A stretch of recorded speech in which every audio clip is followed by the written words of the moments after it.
સુરતના યાત્રાળુઓથી ભરેલી બસને જમ્મુ પઠાણકોટ હાઈવે પર ગમખ્વાર અકસ્માત નડ્યો। દેલાચક નજીક બસે પલટી ખાતા મૂળ સુરતની પરંતુ હાલ અમેરિકા અને દક્ષિણ આફ્રિકાની વતની એવી બે મહિલાઓના ઘટના સ્થળે જ મોત થયા તેમજ અંદાજે 22 લોકો ઈજાગ્રસ્ત થયા હતા।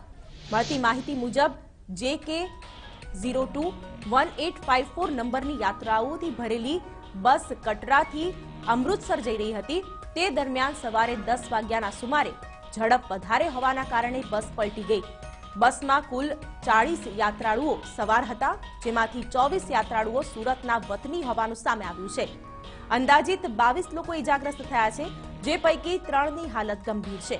હાલમાં ઈજાગ્રસ્ત તમામ લોકોને સારવાર માટે જમ્મુ મેડિકલ કોલેજમાં દાખલ કરવામાં આવ્યા છે। સાથે જ પોલીસ અને આર્મીએ આ વિસ્તારમાં બચાવ અને રાહત કાર્ય હાથ ધર્યું છે।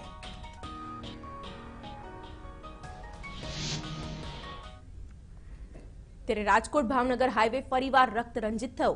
હાઈવે પર આવેલા આટકોટ અને જંગવડ ગામ વચ્ચે કાર પલટી જતા 5 લોકોના ઘટના સ્થળે મોત થયા છે, જ્યારે 2 લોકો ઈજાગ્રસ્ત થતા તેમને સારવાર અર્થે નજીકની હોસ્પિટલમાં દાખલ કરવામાં આવ્યા। તો 5 લોકોના મોત મામલે મુખ્યપ્રધાન વિજય રૂપાણીને ટ્વીટ કરીને દુઃખ વ્યક્ત કર્યું અને તંત્રને મદદ અને સહાય કરવાની સૂચના આપી। અકસ્માતમાં લક્ષ્મણ કુવાડિયા, નિલેશ ચાવડા, રાકેશ ચાવડા, ભરત કેરાસિયા અને કલ્પેશ કેરાસિયાના મોત નિપજ્યા છે। મૃતકો ભાવનગરના રંઘોળાના હોવાનું પણ અનુમાન છે। કારમાં સવાર લોકોને રાજકોટમાં લગ્ન પ્રસંગમાં જતા સમયે આ અકસ્માત નડ્યો છે।